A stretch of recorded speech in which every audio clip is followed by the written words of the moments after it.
नीमच में आदिवासी से बर्बरता और हत्या को लेकर कांग्रेस ने कहा, एमपी अत्याचारियों का प्रदेश बन गया है, कानून और वर्दी का खौफ खत्म हो गया है। बीजेपी ने कहा, दोषियों को बख्शा नहीं जाएगा। बीएसपी अध्यक्ष मायावती ने नीमच में आदिवासी के साथ मॉब लिंचिंग की घटना की निंदा की। कहा, सरकार जल्द से जल्द दोषियों को सख्त सजा दे। यूपी के सुल्तानपुर में बकरी चोरी के शक में एक युवक को ग्रामीणों ने पकड़कर पेड़ से बांधा, फिर पिटाई करते हुए उल्टा लटका दिया। वीडियो वायरल होने पर 2 लोगों को पुलिस ने हिरासत में लिया है। उज्जैन के महिदपुर में जय श्री राम का नारा लगवाने के लिए कबाड़ी वाले से मारपीट, पुलिस ने 2 के खिलाफ मामला दर्ज किया है। वीडियो वायरल हुआ। मुंबई में ड्रग्स पेडलर से कनेक्शन के आरोप में बॉलीवुड अभिनेता अरमान कोहली को एनसीबी ने गिरफ्तार किया है। कल घर पर छापेमारी के बाद अरमान को हिरासत में लिया गया था। सूत्रों के मुताबिक मुंबई में एनसीबी ने एक ड्रग पेडलर को गुरुवार रात पकड़ा था। उसी से पूछताछ में मिले कुछ सबूतों के आधार पर अरमान कोहली के घर पर छापेमारी की गई, फिर हिरासत में लेने के बाद गिरफ्तारी हुई। एनसीबी के जोनल डायरेक्टर समीर वानखेड़े ने बताया, अरमान कोहली के घर में दक्षिण अमेरिका से लगाई गई कोकीन की डोज मिली। एनसीबी सप्लाई रूट को खंगालने में जुटी है।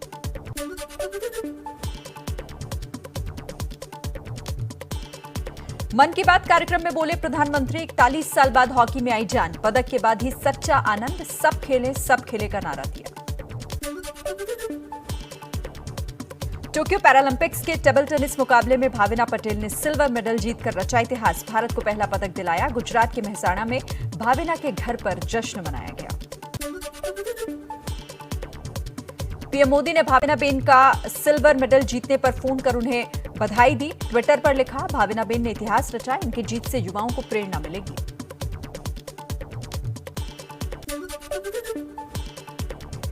छत्तीसगढ़ में सीएम पद की लड़ाई पर सस्पेंस बरकरार, सीएम भूपेश बघेल और टीएस सिंहदेव रायपुर लौटे। टीएस सिंहदेव ने कहा, हाईकमान ने फैसला सुरक्षित रखा, कभी भी आ सकता है।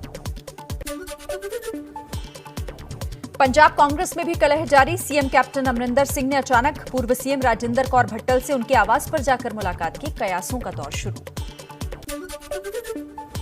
5 दिन के भीतर हो सकता है यूपी में योगी कैबिनेट का विस्तार। एबीपी न्यूज के पास संभावित मंत्रियों की लिस्ट, जितिन प्रसाद और संजय निषाद के अलावा केंद्रीय मंत्री अनुप्रिया पटेल के पति आशीष पटेल को बनाया जा सकता है मंत्री।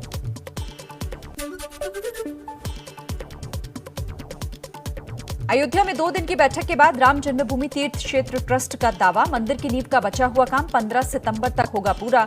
इस साल के अंत तक राम मंदिर में रामलला के दर्शन कर पाएंगे भक्त।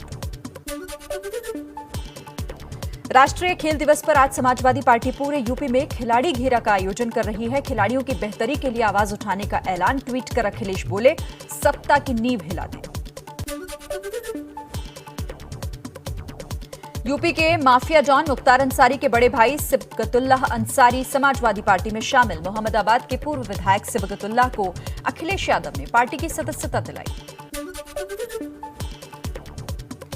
यूपी के पूर्व मंत्री अंबिका चौधरी की समाजवादी पार्टी में वापसी, बीएसपी छोड़कर अखिलेश के साथ आए। सदस्यता लेते वक्त आंखों से आंसू निकले। बिहार की नीतीश सरकार में मंत्री नीरज कुमार बबलू का बेतुका बयान, बोले जनसंख्या नियंत्रण कानून नहीं बना तो देश में तालिबान सिर उठा लेगा। जनसंख्या की वजह से धरती पर बढ़ा है बोझ। पटना में जेडीयू की दोपहर 3 बजे राष्ट्रीय परिषद की बैठक, ललन सिंह के राष्ट्रीय अध्यक्ष बनने के बाद पहली बैठक। यूपी समेत 5 राज्यों के चुनाव पर चर्चा होगी, संगठन की मजबूती बढ़ाने पर भी बात होगी। पटना में जेडीयू दफ्तर के बाहर पोस्टर से नीतीश को ही पार्टी का सर्वे सर्वा बताने की कोशिश। पोस्टर में न ललन, न आरसीपी सिंह और न ही उपेंद्र कुशवाहा। नीतीश की तस्वीर के साथ दिखी सिर्फ महात्मा गांधी की तस्वीर। बिहार के आरा में सीएम नीतीश कुमार की तस्वीर गायब होने से नाराज जेडीयू कार्यकर्ताओं ने केंद्रीय मंत्री आरके सिंह का बैनर फूंका। रेलवे ओवरब्रिज के उद्घाटन मंच पर नीतीश की तस्वीर न होने से खफा हुए समर्थक। आरजेडी सुप्रीमो लालू यादव के बड़े बेटे तेज प्रताप यादव को आया कपिल शर्मा के कॉमेडी शो से बुलावा। तेज ने कहा, अगर टिकट भेजेंगे तो चले जाएंगे। गुजरात के डिप्टी सीएम नितिन पटेल के बयान पर विवाद। नितिन ने कहा, अगर हिंदुओं की संख्या कम हुई तो उस दिन न कोई कानून होगा, न संविधान, हवा में दफना दिया जाएगा। जम्मू कश्मीर में आतंकियों के एनकाउंटर पर पूर्व सीएम महबूबा मुफ्ती का विवादित बयान। कहा, सरकार रोज एनकाउंटर का जश्न मना रही है, राजनीतिक गतिविधियों को हतोत्साहित कर कश्मीरियों की आवाज को दबाया जा रहा है। पश्चिम बंगाल में विधानसभा चुनाव के बाद हुई हिंसा के मामले में सीबीआई ने 15 जगहों पर छापेमारी की। 2 लोगों को गिरफ्तार भी किया गया। बंगाल में सीएम ममता के भतीजे अभिषेक बनर्जी की मुश्किलें बढ़ी। मनी लॉन्ड्रिंग और कोयला घोटाले में अभिषेक और उनकी पत्नी रुजिरा से पूछताछ करेगी ईडी। रुजिरा को 1 सितंबर और अभिषेक को 3 सितंबर को बुलाया गया है।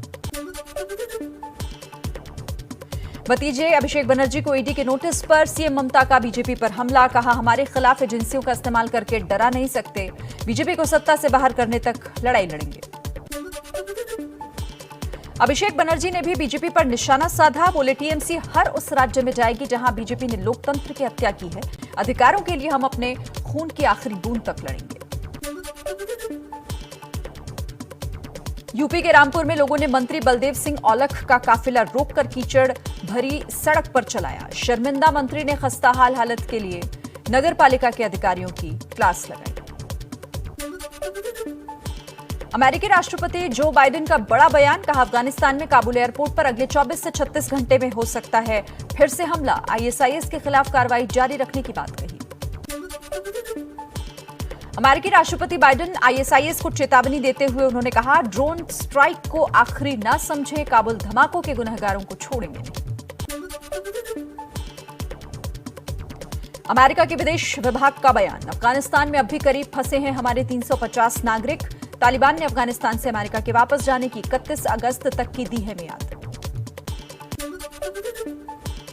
अफगान मीडिया तुलू न्यूज की खबर। अमेरिकी सेना ने काबुल एयरपोर्ट के 3 गेट समेत कुछ हिस्सों को छोड़ा, तालिबान ने कब्जा किया। काबुल एयरपोर्ट पर फिर दिखा तालिबानी राज का खूनी मंजर। एयरपोर्ट से लोगों को भगाने के लिए तालिबानी लड़ाकों ने हवा में कई राउंड फायर किए। अफगानिस्तान में तालिबानी राज के बाद लगातार देश छोड़कर भागने को मजबूर हैं अफगानी लोग। अमेरिका के काबुल से छोड़कर जाने की समय सीमा के अब 2 ही दिन बाकी हैं। पाकिस्तान को तालिबान का बड़ा झटका। पाकिस्तान के आतंकी संगठन तहरीक तालिबान पाकिस्तान को लेकर कहा, यह पाकिस्तान का मुद्दा है और उसका अफगानिस्तान से कोई लेना देना नहीं। तालिबान के हाथ लगा अमेरिकी हथियारों का एक और जखीरा। अमेरिकी बख्तरबंद गाड़ियां चलाते नजर आए तालिबान के लड़ाके। यूरोपीय देश नीदरलैंड्स में तालिबान के खिलाफ बड़ा प्रदर्शन। अफगानिस्तान का राष्ट्रीय ध्वज लेकर सड़कों पर उतरे लोग। अफगानिस्तान को आतंकियों से बचाने की मांग की। तालिबान ने फिर दोहराया कि भारत के साथ चाहते हैं अच्छे संबंध। तालिबान के राजनीतिक मामलों के डिप्टी चीफ शेर मोहम्मद अब्बास ने कहा, भारत हमारे लिए अहम देश, उससे अच्छे व्यापार और आर्थिक संबंधों की हमें उम्मीद है। अफगानिस्तान मुद्दे पर पहली बार बोले पीएम मोदी। अमृतसर के जलियांवाला बाग के नए स्मारक का उद्घाटन करते हुए कहा, दुनिया में कहीं भी संकट हो, भारत हमेशा अपनों के साथ खड़ा। मुश्किल चुनौतियों में भी जारी भारत का मानवता मिशन। विदेश मंत्री एस जयशंकर ने अमेरिकी विदेश मंत्री एंटनी ब्लिंकन से फोन पर बात की। अफगान के ताजा हालात पर चर्चा हुई। इस महीने तीसरी बार दोनों ने आपस में बात की है। अमेरिकी विदेश मंत्री ब्लिंकन से बातचीत की एस जयशंकर ने ट्वीट कर जानकारी दी। बताया, अफगानिस्तान मुद्दे के साथ यूएनएससी के एजेंडे पर विचारों को शेयर किया। काबुल एयरपोर्ट से ब्रिटेन का रेस्क्यू ऑपरेशन खत्म। ब्रिटेन की आखिरी फ्लाइट भी रवाना। ब्रिटेन के मुताबिक 15,000 अफगान और अपने सभी ब्रिटिश नागरिकों को निकाल लिया। फ्रांस की तालिबान के साथ बातचीत। राष्ट्रपति इमैनुअल मैक्रों ने कहा, मानवीय आधार पर तालिबान से जारी है वार्ता। अफगानिस्तान के कापिसा प्रांत में तालिबान और नॉर्दर्न अलायंस के लड़ाकों के बीच जबरदस्त लड़ाई। कई तालिबानी लड़ाकों के मारे जाने की खबर। अफगानिस्तान पर तालिबान के कब्जे को देखते हुए जम्मू कश्मीर में आतंकियों के खिलाफ ऑपरेशन में और सख्ती की गई। डीजीपी दिलबाग सिंह बोले, आतंकियों के खिलाफ कस दिया है शिकंजा। जम्मू कश्मीर में श्रीनगर में सीआरपीएफ बंकर पर आतंकियों ने ग्रेनेड फेंका। किसी के घायल होने की खबर नहीं। देश में पिछले 24 घंटों में कोरोना के 45,083 नए मामले दर्ज किए गए हैं। 460 लोगों की जान गई। देश में अभी भी 3,68,000 एक्टिव मामले। केरल में काबू में नहीं आ रहा कोरोना। लगातार चौथे दिन 30,000 से ज्यादा नए मामले, 153 मरीजों की मौत। देश के कुल मामलों का करीब 70% सिर्फ अकेले केरल में है। पीएम मोदी ने अमृतसर के जलियांवाला बाग का नया परिसर राष्ट्र को समर्पित किया। म्यूजियम गैलरी का उद्घाटन किया। फिर से बनाया गया है जलियांवाला बाग का स्मारक। जलियांवाला बाग के नए परिसर का वर्चुअली उद्घाटन करते हुए पीएम मोदी बोले, ये नया परिसर नई पीढ़ी को आजादी की कुर्बानियां याद दिलाएगा। हम इतिहास को भूल नहीं सकते। पीएम मोदी ने कहा, विभाजन की त्रासदी का दर्द आज भी देश के कोने कोने में, खासकर पंजाब में महसूस किया जाता है। उस दर्द को याद करने के लिए विभाजन भयावह स्मरण दिवस मनाएंगे। आदिवासी समाज पर भी बोले प्रधानमंत्री। कहा, आजादी में उनका बड़ा योगदान, लेकिन इतिहास की किताबों में उन्हें उतनी जगह नहीं दी गई। आदिवासी स्वतंत्रता सेनानियों के स्मारकों पर काम जारी। पंजाब के सीएम कैप्टन अमरिंदर सिंह ने पीएम मोदी से शहीद उधम सिंह की पिस्तौल और पर्सनल डायरी ब्रिटेन से वापस लाने का आग्रह किया। वायुसेना ने पाकिस्तान के खिलाफ 1971 की लड़ाई में जीत का जश्न मनाया। मुंबई में स्वर्णिम विजय वर्ष कार्यक्रम का आयोजन किया गया। साइक्लोथॉन के जरिए युवाओं को जागरूक किया गया। हरियाणा में कल किसानों पर लाठीचार्ज को लेकर राहुल गांधी का बीजेपी पर हमला। ट्वीट कर लिखा, फिर खून बहाया है किसान का, शर्म से सिर झुकाया हिंदुस्तान का। किसानों पर लाठीचार्ज पर बोले सीएम खट्टर, प्रदर्शन करना था तो शांतिपूर्ण करते, पुलिस पर हमला करेंगे तो एक्शन होगा। जांच के बाद किसकी गलती होगी उसके खिलाफ कार्रवाई करेंगे।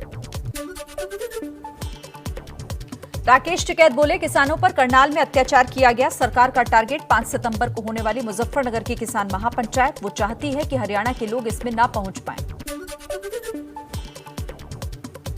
हरियाणा के एक अधिकारी के वायरल वीडियो पर भी घमासान। वीडियो में अधिकारी कहता दिख रहा है कि डिप्टी मजिस्ट्रेट हूं, लिखित आदेश दे रहा हूं, किसान पुलिस का घेरा तोड़ें तो उनका सिर फोड़ दो। हरियाणा के अधिकारी वाले वायरल वीडियो पर किसान नेता गुरनाम सिंह चढ़ूनी ने कहा, यह निंदनीय है, अधिकारी के खिलाफ मुकदमा दर्ज हो। करनाल में किसानों पर लाठीचार्ज की निंदा करते हुए कांग्रेस ने खट्टर सरकार को घेरा। अधिकारी के वायरल वीडियो पर कहा, सीएम और डिप्टी सीएम के आदेश के बिना अधिकारी ऐसा बोल नहीं सकता।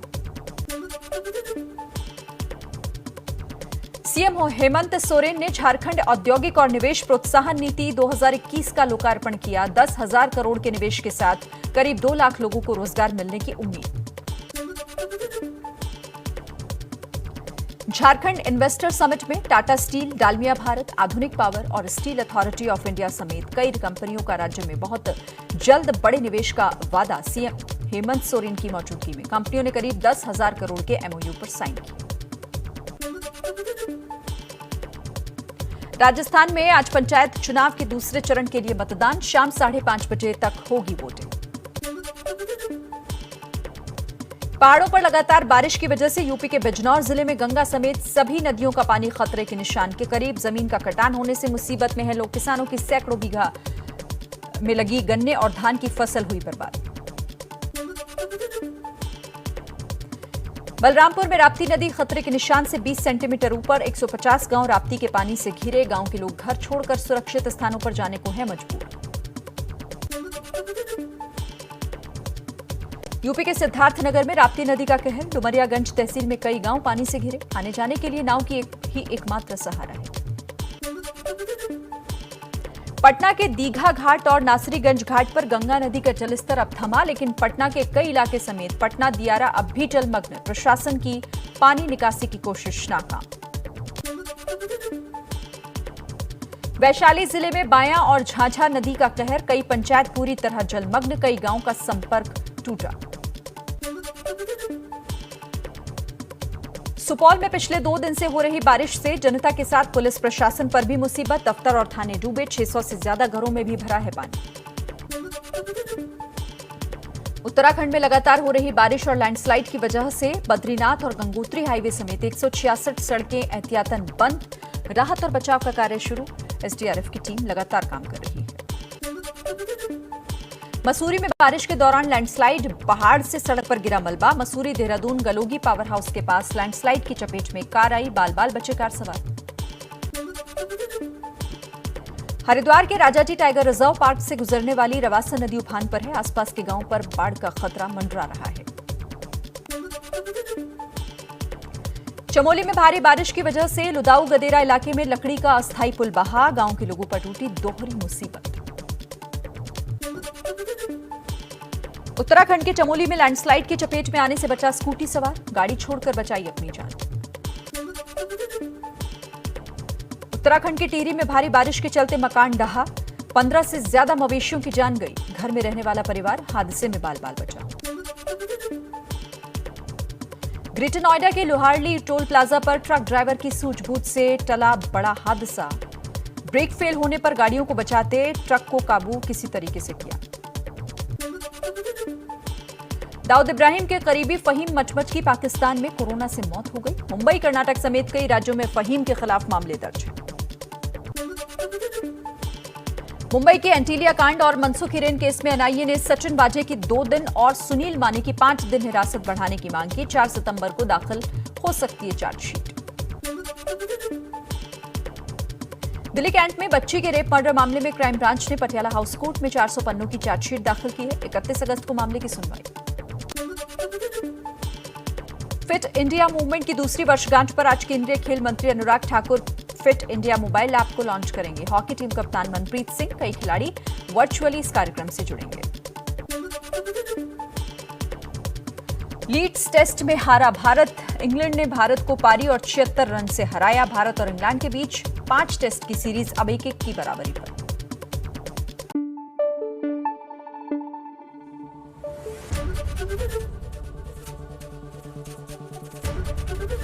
एबीपी न्यूज आपको रखे आगे।